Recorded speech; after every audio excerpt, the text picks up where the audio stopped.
जिन्ना चिर मर्ज का सबब ना लभे, चलो बात कर रहे हैं, ठीक है, मर्ज का सबब ना लभे उन्नी देर तक इलाज मुयसर नहीं होंदा, वो वक्ती रिलीफ होंदा, ठीक है ना। मिसाल के तौर पर तुहानू एक बंदा तुसी हेल्प कर दो, गरीब है, चिक्कड़ ना होए उधर देख लो। कदी तुसी ये नहीं गौर किया कि इहदी गरीब होने की वजह की आ, तुसी हेल्प कर देंदे हो, 1000 यूरो 2000 5000 20000 यूरो भी दे दो, वो 6 महीने कर लू, साल कर लू, फिर काम उत्थे ही काम उत्थे ही आ। देखो सब तो जरूरी है कि वेखना भी इहदी गुरबत की वजह की आ। मसलन कोई निकम्मा वा, उन्हें कोई बीमारी लाक है, वो को कर्जा पै गया, वो कोई ऐसा फैमिली मैंबर बीमार है जिहड़ा ओहदा खर्च बहुत बड़ा वा,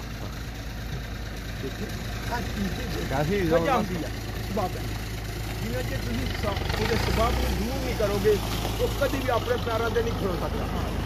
जिन्नी मर्जी हेल्प कर लो, रोटी खवा दो तो बस खाई जाए तो बस वेला, ठीक है। इस वास्ते यही समझ लो कि बीमारी के तंदुरुस्त की वजह बनती तफरीक है। देखो जिन्ना चेर बीमारी का सबब ना तलाश करोगे तो इलाज मुमकिन नहीं हैगा, ठीक है। सबब की आ ये जमाना सबब यह आ कि यूरिक एसिड दा गलबा, एक लेबल हर चीज़ का लाने, ਉਹਦਾ नाम है इतदाल। बीमारी उदों आती है जो इतदाल तो जिसम अगे पिछे होंदा, या घट जाता या बढ़ जाता। अगर इतदाल दे रहे तो कामल सेहत है, हर शय खाओ इतदाल ना, क्योंकि अल्लाह ताला आदल है, असल च साडी खुराक भी नहीं ना ठीक है। अल्लाह ताला ਉਹ ਵਿਆਹਾਂ ਤੇ ਜਾਂਦੇ ਨੇ ਤੇ ਕੁੱਕੜ ਵੇਖ ਕੇ ਤੇ ਜਨਾਬ ਉਹ ਬੋਟੀਆਂ ਤੇ ਭਰ ਲੈਣਾ ਇੱਕੋ ਵਾਰੀ।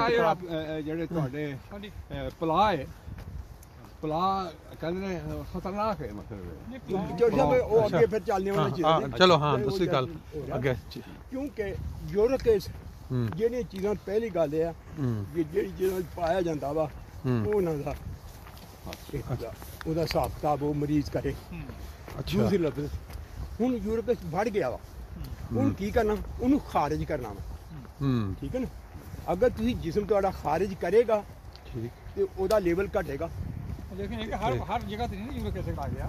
कोई यार सुन के ना तो सारा कुछ बहुत कुछ आ दिया, लेकिन ये तो कोलेस्ट्रॉल ही है, यही वही आ जाए। नहीं मेरी यूरिक एसिड ना की सुनते लो तुसी, एक इतदाल है कोलेस्ट्रॉल का भी, अगर तुम इतदाल तो कोलेस्ट्रॉल दा गोडे दी दर्द ना की वो बड़ा तलक है। अच्छा हाँ जी, अगर तुम्हारा कोलेस्ट्रॉल कम हो गया लेवल तो हड्डियां रगड़ खान लग जाएंगे, जो रगड़ खाएंगे दर्द होएगा कि नहीं? बिल्कुल ठीक।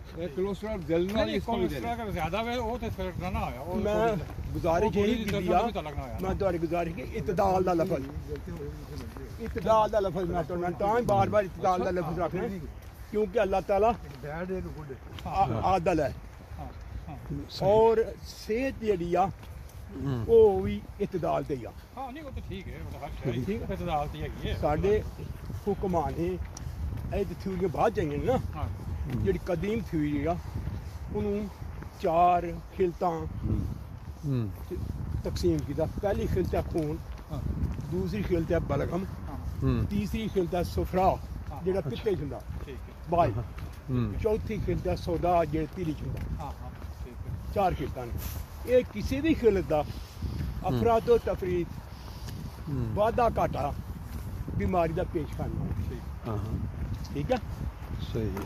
देखो हुण आ गए असीं खून, जिहदा खून गाढ़ा वा या एक नॉर्मल मिकदार तो ज़्यादा वा खतरनाक है, अगर कम है वो भी खतरनाक है, उन्होंने खून की कमी कहांगे, ठीक है गल। और खून की कमी ना की आ बहुत कुछ है, खून की कमी ना इवन के ज़्यादा कमी तो इंसान चल फिर नहीं सकता। खून अगर शदीद कमी हो जाती है तो बंदा एक मुर्दा मट्टी। मैं तो मिसाल देना, साड़ी डिस्ट्रिक्ट इंस्पैक्टर सी बैतुल माल दा, उन्होंने मगरब शाह दे दरम्यान जो टाइम सी उन्होंने किसी फायर लगा ना, ਉਹ ਲਾਗੇ ਪੱਥਰ ਸੀ ਬਜਰੀ ਦਾ ਢੇਰ ਬਜਰੀ ਸਮਝਦੇ ਹੋ ਹਾਂਜੀ ਹਾਂਜੀ ਬਜਰੀ ਦੇ ਢੇਰ ਦੇ ਲੰਮਾ ਪੈ ਗਿਆ ਛੱਕੜ ਹੈ ਨਹੀਂ ਨਹੀਂ ਅੱਛਾ ਹੀ ਵਾਪਸ ਕਰ ਉਹ ਉੱਤੇ ਲੰਮਾ ਪੈ ਗਿਆ ਲੱਤਾਂ ਉਹਦੀ ਥੱਲੇ ਸੀ ਬਾਕੀ ਜਿਸਮ ਉੱਤੇ ਠੀਕ ਉਹ ਬਲੀਡਿੰਗ ਹੁੰਦੀ ਰਹੀ ਕੋਈ ਉਹਦੀ ਹੈਲਪ ਵਾਸਤੇ ਕੋਈ ਹੈ ਮੈਂ ਦੇਖਦਾ ਚੈੱਕ ਕਰੋ ਕਿੱਥੇ ਅੱਜ ਵਾਪਸ ਆ ਅੱਗੇ ਨਹੀਂ ਸਹੀ ਹੈਗਾ ਉੱਥੇ ਜਮਾਤ ਉਹਨਾਂ ਨੇ ਫੌਰੀ ਫੋਨ ਕੀਤਾ ਉਹ ਚੁੱਕਿਆ ਹਸਪਤਾਲ ਖੜਿਆ ਜਿਨ੍ਹਾਂ ਚਿਰ ਹਸਪਤਾਲ ਪਹੁੰਚਿਆ ਖੂਨ ਇੰਤਹਾਈ ਜ਼ਿਆਦਾ ਨਿਕਲ ਗਿਆ ਸੀ ਬਹੁਤ ਥੋੜਾ ਸੀ ਜਿਹੜੀ ਜ਼ਿੰਦਗੀ ਵਾਸਤੇ ਠੀਕ ਹੈ ਪੂਰਾ ਹੀ ਕਰ ਸਕਦੀ ਡੈਥ ਹੋ ਗਈ ਖਾਲੀ ਫਾਇਰ ਨਾਲ ਲੱਤ ਹੀ ਲੱਗਾ ਹਾਂ ਲੇਕਿਨ ਬਲੀਡਿੰਗ ਜ਼ਿਆਦਾ ਹੋ ਗਈ ਬਲੀਡਿੰਗ ਜ਼ਿਆਦਾ ਜ਼ਖਮ ਖਾ ਇੱਕ ਸੂਈ ਪਿੰਨ ਅਗਰ ਤੁਹਾਨੂੰ ਚੁੱਭ ਜਾਂਦੀ ਹੈ ਨਾ ਉਹਦੇ ਰਸਤੇ ਖੂਨ ਸਾਰਾ ਹੀ ਨਿਕਲ ਜਾਵੇ ਹਾਂ ਡੈਥ ਹੈ ਕੀ ਸਾਹਿਬ ਇਹ ਦੱਸੋ ਕਿ ਇੱਥੇ ਇਹਨਾਂ ਮੁਲਕਾਂ 'ਚ ਜਿਹੜੇ ਅਸੀਂ ਵਸ ਰਹੇ ਹਾਂ ਯੂਰਪ 'ਚ ਹਾਂਜੀ ਤੇ ਜਿਨ੍ਹਾਂ ਦੀਆਂ ਉਮਰਾਂ 60 ਤੋਂ ਟੱਪ ਗਈਆਂ ਨੇ ਹਾਂਜੀ ਉਹਨਾਂ ਵਾਸਤੇ ਲੰਬੀ ਜ਼ਿੰਦਗੀ ਅਗਰ ਉਹਨਾਂ ਨੇ ਜੀਣਾ ਹੈ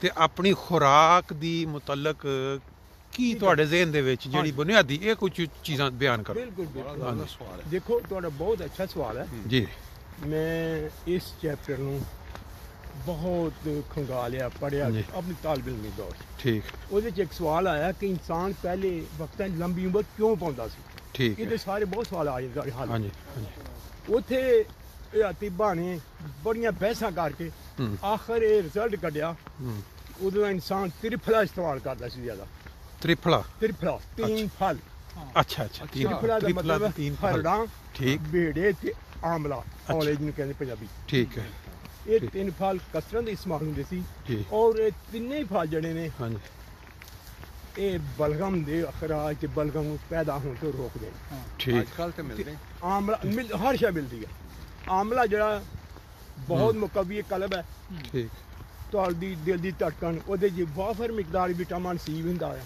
ਆਇਰਨ ਸਭ ਕੁਝ ਦਾ ਲੇਕਿਨ ਉਹ ਤੁਹਾਡੀ ਦਿਲ ਦੀ ਧੜਕਣ ਬਹੁਤ ਮੁਫੀਦ ਹੈ ठीक है ਤੁਸੀਂ ਹੁਣ ਸਵਾਲ ਕੀਤਾ ਸੀ हाँ जी ਕਿ ਇਸ ਖੁਰਾਕ ਯੂਰਪੀਅਨ ਦੇ ਜਿਹੜਾ ਇਹਨਾਂ ਮੁਲਕਾਂ 'ਚ ਜਿੱਥੇ ਤੁਹਾਨੂੰ ਹਰ ਚੀਜ਼ ਵਾਫਰ ਵਾਫਰ ਹੈ ਇੰਜ ਹੈ। ਕਰਕੇ ਅਲਮਾਰੀ ਖੋਲੋ ਨਾ ਹਰ ਸ਼ੈ ਤੁਹਾਡੀ ਅੱਗੇ ਹੋਏ ਮੈਂ- ਤੇ ਇੱਥੇ ਕਿ ਤੁਸੀਂ ਦੱਸੋ ਮੈਂ ਕਿ ਇਹੀ ਉਹ ਤੁਹਾਡੀ ਗੁਜ਼ਾਰਿਸ਼ ਹਾਂਜੀ। ਕਰਦਾ ਕਿਉਂਕਿ ਲਫ਼ਜ਼ ਉੱਥੇ ਹੀ ਫਿਰ ਮੁੜ ਕੇ ਆਣਾ ਇਤਦਾਲ ਦੇ ਠੀਕ ਜਦੋਂ ਅਸੀਂ ਹੂੰ ਖਾਣ ਪੀਣ ਇਤਦਾਲ ਆਪਣੇ ਕੰਮਕਾਰ ਦਾ ਇਤਦਾਲ ਜੀ ਤਾਂ ਨਹੀਂ ਰੱਖਾਂਗੇ ਜੀ ਖਿਆਲ ਤੇ ਉਦੋਂ ਬਿਮਾਰੀਆਂ ਆਣਾ ਹੀ ਆਣਾ ਠੀਕ ਹੈ ਠੀਕ ਹੈ ਮੈਂ ਤੇ ਕਹਿੰਦਾ ਨਾ ਇੱਥੇ ਜਿਹੜੇ ਨਾ ਇੱਥੇ ਕਾਨੂੰਨ ਕਹਿ ਦੇ ਵੀ 65 ਸਾਲ 67 ਸਾਲ ਰਿਟਾਇਰਮੈਂਟ ਨਹੀਂ ਅੱਛੀ ਬਾਤ ਰਿਟਾਇਰਮੈਂਟ ਉਸ ਵਕਤ ਤੱਕ ਨਹੀਂ ਹੋਣੀ ਚਾਹੀਦੀ ਜਿਨ੍ਹਾਂ ਤੇ ਉਹਦਾ ਜਿਸਮ ਉਹ ਕੰਮ ਨਾ ਕਰ ਸਕੇ ਤੇ ਉਦੋਂ ਰਿਟਾਇਰਮੈਂਟ ਹੋਣੀ ਚਾਹੀਦੀ ਨਹੀਂ ਉਹ ਰਿਟਾਇਰਮੈਂਟ ਤਾਂ ਹੁੰਦੀ ਹੈ ਨਾ ਗੁਜ਼ਾਰਿਸ਼ ਤੁਸੀਂ ਮੈਂ ਗੱਲ ਖੋਲਣ ਦਿਆਂ ਨਾ ਹਰ ਬੰਦੇ ਤੇ ਡਿਪੈਂਡ ਕਰਦਾ ਨਾ ਕਿਉਂਕਿ ਮੈਂ ਇਹ ਕਹਿੰਦਾ ਜਿਸਮ ਦੀ ਤਾਕਤ ਜਿਸਮ ਦੀ ਤਾਕਤ ਦੇਖੋ ਬੰਦਾ ਇੱਕ ਰਿਟਾਇਰ ਹੋ ਜਾਂਦਾ ਵਾ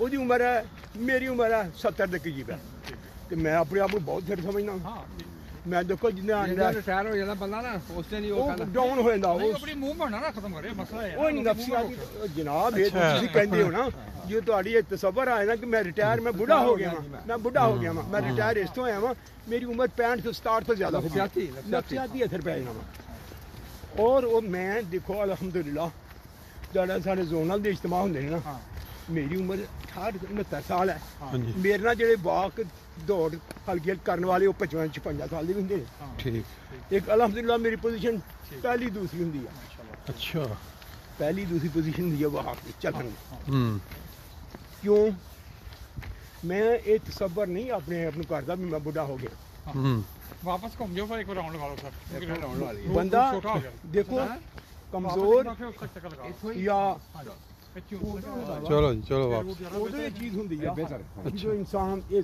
ਤਸਲੀਮ ਕਰ ਲੈਂਦਾ ਵੀ ਮੈਂ ਕਮਜ਼ੋਰ ਹਾਂ ਤੇ ਹਾਰਦਾ ਉਹੀ ਆ ਜਿਹੜਾ ਜ਼ਿਹਨੀ ਤੌਰ ਤੇ ਹਾਰ ਜਾਵੇ ਕਿਨ ਸਾਹਿਬ ਇੱਕ ਤੁਹਾਡੀ ਅੱਗੇ ਜਿਹੜੀ ਨਾ ਇੱਕ- ਮੈਂ ਇੱਕ ਸਿਰਫ ਇੱਕ ਚੀਜ਼ ਛੋਟੀ ਜੀ ਇੱਕ ਨੁਕਤਾ ਬੜਾ ਇੱਕ ਅਹਿਮ ਮੇਰੇ ਦਿਲ 'ਚ ਆਇਆ ਹੈ। ਦੱਸੋ ਦੱਸੋ ਉਹ ਮੈਂ ਆਖਿਆ ਚਲੋ ਅਸੀਂ ਇੱਕ ਤੇ ਅੱਛੀ ਤਾਜ਼ਾ ਹਵਾ 'ਚ ਸੈਰ ਵੀ ਹੋ ਰਹੀ ਹੈ ਨਾਲ ਅਸੀਂ ਥੋੜਾ ਜਿਹਾ ਲੋਕਾਂ ਵਾਸਤੇ ਫਾਇਦਾਮੰਦ ਹੋ ਜਾਏਗਾ ਇੱਕ ਬਚਪਨ ਤੋਂ ਅਸੀਂ ਇੱਕ ਚੀਜ਼ ਸੁਣਦੇ ਆਏ ਹਾਂ ਕਿ ਕੋਈ ਵੀ ਜਿਹੜਾ ਜਿਸਮ ਹੈ ਨਾ ਜੀ ਜੀ ਇਹਦਾ ਕੋਈ ਵੀ ਜਿਹੜਾ ਉਜ਼ਵ ਹੈ ਹਾਂਜੀ। ਉਹਨੂੰ ਅਗਰ ਤੁਸੀਂ ਮੂਵਮੈਂਟ ਨਾ ਕਰਵਾਓ ਤੇ ਉਹ ਤੁਹਾਡਾ ਨਾ ਉਹ ਬੇਕਾਰ ਨਕਾਰਾ ਹੋ ਜਾਂਦਾ ਨਕਾਰਾ। ਠੀਕ ਹੈ ਨਕਾਰਾ। ਹੁਣ ਇਹਨਾਂ ਮੁਲਕਾਂ ਦੇ ਵਿੱਚ ਕੱਲ ਇੱਕ ਮੈਂ ਪੜ੍ਹ ਰਿਹਾ ਸਾਂ ਪਾਕਿਸਤਾਨ ਦੀ ਖਬਰ ਇੱਕ 65 ਸਾਲਾ ਬੰਦਾ ਫੌਜੀ ਰਿਟਾਇਰਡ ਉਹ ਬੱਚੇ ਉਹਨੇ ਸਾਰੇ ਵਿਆਹ ਦਿੱਤੇ ਤੇ ਇੱਕ ਘਰ ਦੇ ਵਿੱਚ ਉਹਨੇ ਪਿਛਲੇ 15 ਸਾਲ ਤੋਂ ਮੀਆਂ ਬੀਵੀ ਦਾ ਬੋਲਣਾ ਚੱਲਣਾ ਬੰਦ ਹੋਇਆ ਸੀ। ਬੰਦਾ ਚੜਦਾ ਸੀ ਸੀੜੀਆਂ ਉੱਤੇ ਚੱਲ ਜਾਂਦਾ ਸੀ, ਬਾਹਰਲੇ ਗੇਟ ਤੋਂ ਨਾਲ ਹੀ ਸੀੜੀਆਂ ਜਾਣ, ਤੇ ਬੁੱਢੀ ਜਿਹੜੀ ਸੀ ਨਾ ਉਹ ਥੱਲੇ ਆਪਣੇ ਘਰ 'ਚ। ਅੱਛਾ ਜੀ 15 ਸਾਲ ਉਹਨਾਂ ਦੇ ਇੰਜੀ ਨਾ ਉਹਨਾਂ ਨੇ ਆਪਣਾ ਗੁਜ਼ਾਰ ਰਹੇ ਨੇ। ਉਹ ਪਤਾ ਇੱਕ ਉਹ ਫੋਨ ਇੱਕ ਦਮਾਦ ਜਿਹੜਾ ਸੀ ਉਹ ਰਾਬਤਾ ਕਰਦਾ ਸੀ, ਉਹਨੇ ਫੋਨ ਨਾ ਚੁੱਕਿਆ, 2-3 ਦਿਨ ਹੋ ਗਏ ਤੇ ਪਰੇਸ਼ਾਨ ਉਹਨਾਂ ਨੇ ਬੰਦਾ ਭੇਜਿਆ। ਉਹਨੇ ਆ ਕੇ ਜਨਾਬ ਉੱਤੇ ਉਹ ਜਾ ਕੇ ਵੇਖਿਆ ਤੇ ਬੋ ਫੈਲੀ ਸੀ ਹਰ ਪਾਸੇ, ਉਹ ਬੋ ਫੈਲੀ ਸੀ ਹਰ ਪਾਸੇ। 15 ਦਿਨ ਹੋ ਗਏ ਸਾਨੂੰ ਤਕਰੀਬਨ ਡਾਕਟਰਾਂ ਦੇ ਮੁਤਾਬਕ ਕਿ ਉਹ ਬੰਦਾ ਅੰਦਰ ਕਮਰੇ 'ਚ ਕਿਧਰੇ ਇਸ ਤਰ੍ਹਾਂ ਕੋਈ ਚੀਜ਼ ਪੈਂਦਾ। ਗੱਲ ਇਹ ਵੇਖ ਕੇ ਜਿਹੜੀ ਹੈ ਨਾ ਤਨਹਾਈਅਤ, ਇਹ ਜਿਹੜੇ ਤੁਸੀਂ ਆਪਣੇ ਰਾਬਤੇ ਜਿਹੜੇ ਕਰੀਬੀ ਰਿਸ਼ਤਿਆਂ ਦੇ ਨਾਲ ਤੋੜ ਕੇ ਤੇ ਬੰਦਾ ਸੋਸ਼ਲ ਮੀਡੀਆ 'ਚ ਵੜ ਗਿਆ ਤੇ ਟੀਵੀ ਤੇ ਇਹ ਫੋਨ ਤੇ ਦੁਨੀਆ ਦੇ ਨਾਲ, ਤੇ ਜਿਹੜੇ ਨੇੜੇ ਤੁਹਾਡੇ ਰਹਿਣ ਵਾਲੇ ਨੇ ਉਹ ਤੁਹਾਡੇ ਵਾਸਤੇ ਹੋ ਗਏ ਬਿਲਕੁਲ ਅਜਨਬੀ, ਜਿਹਨੂੰ ਕਹਿੰਦੇ ਨੇ ਤਨਹਾਈਅਤ ਦਾ। ਇਸ ਤੋਂ ਇਲਾਵਾ ਅਗਲਾ ਇੱਕ ਚੀਜ਼ ਇਹ ਵੇ ਕਿ ਜਿਹੜੇ ਲੋਕ ਸ਼ਾਦੀशुदा ਨੇ ਔਰ ਉਹ ਆਪਣਾ ਲੰਬਾ ਅਰਸਾ ਆਪਣਾ ਉਹਨਾਂ ਦੀ ਹੈ ਉਹ ਸ਼ਾਦੀशुदा ਨੇ, ਲੇਕਿਨ ਉਹਨਾਂ ਦੇ ਤਾਲੁਕਾਤ ਜਿਹੜੇ ਨੇ ਉਹ ਕਿਸੇ ਬਿਲਕੁਲ, ਇਹਦਾ ਜਿਹੜਾ ਨੁਕਸਾਨ ਹੈ ਜਿਸਮ ਦੇ ਉੱਤੇ ਜਾਂ ਤੁਹਾਡੀ ਸੋਚ ਦੇ ਉੱਤੇ ਜਾਂ ਇਹਦੇ ਮੁਤਲਕ ਤੁਹਾਡਾ ਕੀ ਖਿਆਲ ਹੈ? ਦੇਖੋ ਗੱਲ ਇਹ ਹੈ, ਬੜਾ ਹੀ ਅਹਿਮ ਤੁਹਾਡਾ ਸਵਾਲ ਹੈ, ਔਰ ਮੈਂ ਉੱਥੇ ਹੀ ਆ ਜਾਣਾ ਵਾਂ ਜਿੱਥੇ ਪਹਿਲੇ ਚਲੇ ਸਾਂ ਕਿ ਇਤਦਾਲ। ਹਾਂਜੀ, ਜਿਹੜੇ ਜਿਸਮ ਦੇ ਸਿਸਟਮ ਨੇ ਨਾ, ਹਾਂਜੀ, ਉਹ ਅਗਰ ਇਤਦਾਲ ਨਾਲ ਚੱਲਣਗੇ ਸਾਰੇ ਦੀ ਸਿਹਤ ਹੈ ਠੀਕ। ਮੈਂ ਤੇ ਉਦੋਂ ਵੀ ਉਹ ਬਜ਼ੁਰਗਾਂ ਨੂੰ ਮੈਂ ਦੱਸਿਆ ਸੀ ਕਿ ਅਗਰ ਔਰਤ ਔਰ ਮਰਦ ਜੀ ਇਹ ਜਿਹੜੇ ਆਜ਼ਾਨ ਸੈਕਸ ਵਾਲੇ ਜੀ ਉਹ ਕੰਮ ਨਕਾਰਾ ਹੋ ਜਾਣ, ਹਾਂਜੀ, ਤੇ ਜਸਟ ਇੱਕ ਪੱਥਰ ਹੈ, ਉਹਨਾਂ ਦੀ ਕੋਈ ਖੂਬਸੂਰਤੀ, ਉਹਨਾਂ ਕੋਈ ਸ਼ਾਨ ਚੰਗੀ ਨਹੀਂ। ਬਿਲਕੁਲ ਠੀਕ। ਜੋ ਚੀਜ਼ ਅੱਲਾਹ ਤਾਲਾ ਨੇ ਜਿਸ ਚੀਜ਼ ਤੋਂ ਅੱਲਾਹ ਤਾਲਾ ਨੇ ਨਿਜ਼ਾਮ ਸਿਸਟਮ ਬਣਾਇਆ ਨਾ, ਹਾਂਜੀ, ਉਹਨੂੰ ਅਦਲ ਤੇ ਰਹੇਗਾ, ਹਾਂਜੀ, ਤੇ ਤੁਹਾਡੀ ਸਿਹਤ ਹੈ, ਤੁਹਾਡੀ ਜ਼ਿੰਦਗੀ ਦੀ ਬਕਾ ਠੀਕ ਹੈ। ਅਗਰ ਤੁਸੀਂ ਉਹਨੂੰ ਮੁਨਕਤੇ ਕਰ ਦਿੱਤਾ ਜੀ, ਕੀ ਹੋਏਗਾ? ਤੁਹਾਡੇ ਇੱਕ ਸਿਸਟਮ ਜਿਹੜਾ ਵਾ, ਹਾਂਜੀ, ਉਹ ਬਹੁਤ ਸਾਰੇ ਹੋਰ ਸਿਸਟਮ ਨਾਲ ਨਾਲ ਜੁੜਿਆ। ਠੀਕ ਹੈ। ਜਿਸ ਤਰ੍ਹਾਂ ਕਿਸੇ ਮਸ਼ੀਨਰੀ ਦਾ ਇੱਕ ਪੁਰਜ਼ਾ ਖਰਾਬ ਹੁੰਦਾ, ਹਾਂਜੀ, ਸਾਰੀ ਮਸ਼ੀਨਰੀ ਐਸਾ ਖਰਾਬ ਹੋ ਜਾਂਦੀ ਹੈ। ਅਗਰ ਨਹੀਂ ਤੁਸੀਂ ਉਹਨੂੰ ਵਕਤ ਨਾਲ ਠੀਕ ਕਰੋਗੇ ਜੀ ਤੇ ਤੁਹਾਡੀ ਉਹ ਸਾਰੀ ਫੈਕਟਰੀ ਤਬਾਹ ਹੋ ਜਾਊਗੀ। ਮਤਲਬ ਇਹਨਾਂ ਦੇ ਨਾਲ ਦੂਜੀਆਂ ਬਿਮਾਰੀਆਂ ਲੱਗਣੀਆਂ ਸ਼ੁਰੂ ਹੋ ਜਾਂਦੀਆਂ ਨੇ ਇਹਦੇ ਨਾਲ, ਇਸ ਨਫਸੀਆਤੀ ਤੌਰ ਤੇ। ਫਿਜ਼ੀਕਲੀ ਵੀ ਦੇਖ ਲੈ, ਨਫਸੀਆਤੀ ਤੋਂ ਇਲਾਵਾ ਫਿਜ਼ੀਕਲੀ ਵੀ ਹੈ। ਹਾਂ ਦੇਖੋ ਨਾ, ਸਿਸਟਮ ਹੈ ਅੱਲਾਹ ਤਾਲਾ ਨੇ ਬਹੁਤ ਜ਼ਿਆਦਾ ਅਹਿਮ ਬਣਾਇਆ, ਹਾਂਜੀ, ਜਿਹਦੀ ਇਨਸਾਨੀਅਤ ਦੀ ਬਕਾ ਜਿਹਦੇ ਨਾਲ ਹੈ। ਹਾਂਜੀ, ਅਗਰ ਤੁਸੀਂ ਬਕਾ ਤੋਂ ਪਿੱਛੇ ਹਟ ਗਏ ਜੀ ਤੇ ਰਹਿ ਕੀ ਗਿਆ? ਇਹੀ ਵਜ੍ਹਾ ਕਿ ਇਸ ਦੁਨੀਆ ਦੇ ਵਿੱਚ ਇਸ ਟਾਈਮ ਸਭ ਤੋਂ ਵੱਡੀ ਇੰਡਸਟਰੀ ਜਿਹੜੀ ਕਮਾ ਰਹੀ ਹੈ ਉਹ ਇਸ ਚੀਜ਼ ਨੂੰ ਐਕਸਪਲੋਇਟ। ਤੁਸੀਂ ਸੋਸ਼ਲ ਮੀਡੀਆ 'ਚ ਖੋਲ ਲਓ, ਉੱਥੇ ਪਾਕਿਸਤਾਨ ਸੜਕਾਂ ਤੇ ਜਾ ਕੇ ਵੇਖ ਲਓ, ਉਹ ਇਸੇ ਚੀਜ਼ ਨੂੰ ਐਕਸਪਲੋਇਟ ਕਰਦੇ ਨੇ। ਔਰ ਲੋਕ ਕਹਿੰਦੇ ਜੀ ਭਾਈ ਜੀ ਜੇ ਮੈਂ ਇਹ ਖਰੀਦੋ ਤੇ ਫਿਰ ਮੈਂ ਤੁਸੀਂ ਤੁਹਾਨੂੰ ਇੱਕ ਨਿੱਕਾ ਜਿਹਾ ਵਾਕਿਆ ਸੁਣਾ। ਹਾਂਜੀ ਜ਼ਰੂਰ ਸੁਣਾਓ, ਜ਼ਰੂਰ। ਮੇਰਾ